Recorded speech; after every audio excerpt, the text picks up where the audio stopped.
ड्रामे के दूसरे एपिसोड के आगाज़ में इर्तुग्रुल और उनके घर वाले खाना खा रहे होते हैं। गुंदोगदू इर्तुग्रुल से कहते हैं कि तुम्हें हलीमा सुल्तान और उनके घर वालों को नहीं बचाना चाहिए था, जिसके जवाब में इर्तुग्रुल कहते हैं कि अगर मैं एक मजलूम लड़की को ना बचाता तो फिर और क्या करता। सुलेमान शाह इन दोनों की लड़ाई को ये कहकर रोक देते हैं कि जो होगी देखी जाएगी। उसके बाद कारा तोयगार को पता चलता है कि हलीमा और उनके घर वालों को कई ट्राइब के लोग बचाकर अपने पास ले गए हैं, जिस पर कारा तोयगार बहुत ज़्यादा परेशान होता है और फैसला करता है कि इन्हें अपने पास वापस लाना होगा। कारा तोयगार के लिए एक बहुत बड़ा मसला है, क्योंकि सुल्तान अलाउद्दीन केकोबाद को इस बात का नहीं पता कि कारा तोयगार अंदर से टेम्पलार्स के साथ मिला हुआ है, और ये उसके लिए एक बहुत बड़ा मसला खड़ा कर सकता है। इसके बाद इर्तुग्रुल हलीमा से पूछते हैं कि वो लोग कौन थे और तुम्हें कहाँ लेकर जा रहे थे, जिस पर हलीमा बताती हैं कि वो टेम्पलर्स थे। उनका मकसद ये है कि वो जेरूसलम को अपने पास रखें और अगर उनसे चला जाए तो उस पर वापस कब्ज़ा करें, मगर यहाँ पर भी वो अपनी असल हकीकत छुपा कर रखती हैं और बात को टाल सी देती हैं। इसके बाद कुर्दोगलू, जो कि सुलेमान शाह के बचपन का दोस्त है और उनका राइट हैंड है, यानी ट्राइब का एक बड़ा लीडर है, वो कुछ लोगों से हालात पर बात कर रहा होता है। यानी वो ये कहता है कि अब हमारे ट्राइब का क्या बनेगा, हमारे पास तो खाने को इतना सामान भी नहीं बचा, जिस पर वो लोग उससे कहते हैं कि अब तुम्हें फैसले करने चाहिए। सुलेमान शाह बूढ़े होते जा रहे हैं, वो काबिल नहीं रहे और अब तुम्हें आगे बढ़ना चाहिए, जिस पर कुर्दोगलू भी उनके साथ सहमत होता है, उनकी हाँ में हाँ मिलाता है। यानी बेसिकली वो सुलेमान शाह के खिलाफ थोड़ी सी बगावत की प्लानिंग कर रहे होते हैं।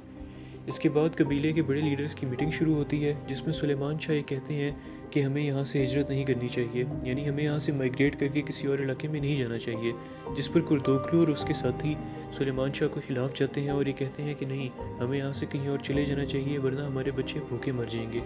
इसी बहस के दरमियान गुंदोगदू ये कहते हैं कि हमें अलेप्पो यानी हलब शिफ्ट हो जाना चाहिए। वहाँ के अमीर को सिपाहियों की ज़रूरत है, हमें उनके पास एम्बेसडर भेजना चाहिए, यानी सफ़ीर भेजना चाहिए, जो कि उनसे बात करे और उनको कहे कि हम उन्हें सिपाही देंगे और वो हमें रहने के लिए ज़मीन दें। आखिरकार फ़ैसला ये किया जाता है कि गुंदोगदू के आइडिया पर अमल किया जाएगा और अलेप्पो के अमीर के पास किसी सफ़ीर को भेजा जाएगा। ये बातें हो ही रही होती हैं कि कारा तोयगार और उसके सिपाही कबीले में घुस आते हैं और उस सुलेमान शाह से पूछते हैं कि तुमने किससे पूछकर हलीमा और उनके घर वालों को बचाया। वो अभी भी ये मेंशन नहीं करते, यानी इस बात का जिक्र नहीं करते कि हलीमा शाही ख़ानदान से हैं। इस वक्त भी ये बात वहाँ पर सिर्फ कारा तोयगार और हलीमा को ही पता है कि वो शाही ख़ानदान से हैं। खैर आगे इस तरह होता है कि कारा तोयगार उन्हें धमकी देते हैं कि 2 दिनों में हलीमा और उनके घर वाले हमें वापस कर दो, वरना हम तुम्हारी ईंट से ईंट बजा देंगे। और सुलेमान शाह ये कहकर मना कर देते हैं कि हमारी रिवायात हमें इस बात की इजाज़त नहीं देती कि हम अपने मेहमानों को किसी के हवाले कर दें, और ये बात सुल्तान अलाउद्दीन केकोबाद भी समझेंगे। जिस पर कारा तोयगार, जिसके लिए तो पहले ही बहुत बड़ा मसला खड़ा है, वो परेशान होकर वहाँ से चला जाता है गुस्से में। इसके बाद टिटुस को अपने भाई की लाश मिलती है। टिटुस का भाई उस काफिले को लीड कर रहा होता है जो कि हलीमा सुल्तान को कारा तोयगार के पास लेकर जा रहा होता है, और इर्तुग्रुल टिटुस के भाई को मार देते हैं। इस पर टिटुस ये वादा करता है कि वो तुर्कों से ज़रूर बदला लेगा। इर्तुग्रुल और टिटुस की लंबी दुश्मनी का आगाज़ यहीं से होता है, जिसके बाद ये दोनों एक दूसरे के बहुत बड़े दुश्मन बन जाते हैं। इसके बाद रात पड़ जाती है। गुंदोगदू और कुर्दोगलू आपस में बात कर रहे होते हैं कि इर्तुग्रुल ने हमारे लिए कितना बड़ा मसला खड़ा कर दिया है।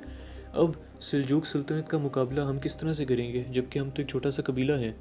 इसी पर कुर्दोगलू गुंदोगदू को ये कहता है कि सुलेमान शाह की वफ़ात के बाद तुम ही अच्छा लीडर बन सकते हो। इस बात को सब जानते हैं कि तुम कितने काबिल हो। बेसिकली वो गुंदोगदू को यहाँ पर भड़का रहा होता है, और गुंदोगदू भी उससे सहमत होता है कि हाँ, सुलेमान शाह के बाद लीडर मुझे ही बनना चाहिए। इसके बाद इर्तुग्रुल खुद भी परेशान होते हैं कि मैंने एक कबीले के लिए कितना बड़ा मसला खड़ा कर दिया, और वो यही बात अपनी वालदा हैमे से डिस्कस करते हैं, जिस पर हैमे उनसे कहती हैं कि तुमने कुछ भी गलत नहीं किया, तुमने वही किया जो एक अच्छे मुसलमान को करना चाहिए था। एक मजलूम लड़की की मदद ना करते तो फिर तुम और क्या करते।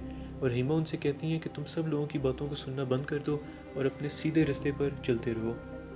रात होती है और सुलेमान शाह को एक ख्वाब आता है कि इर्तुग्रुल उन पर तीर चला रहा है, जिस पर सुलेमान शाह गिर जाते हैं। सुबह होने पर सुलेमान शाह इलियास से पूछते हैं कि इसकी ताबीर क्या है, यानी इस ख्वाब का मतलब क्या है, जिस पर इलियास ये कहते हैं कि इसके 2 मतलब हो सकते हैं। पहला तो ये कि बहुत मुश्किल दौर आने वाला है, और दूसरा ये कि आपको अल्लाह सुब्हाना ताला बता रहे हैं कि आपका सक्सेसर यानी आपका बाद लीडर कौन होना चाहिए। इस पर ड्रामे के दूसरे एपिसोड का अख्ताम हो जाता है। अगर आप ऐसी और वीडियोस देखना चाहते हैं, चैनल को लाइक कीजिए, शेयर कीजिए, सब्सक्राइब कीजिए। Thank you.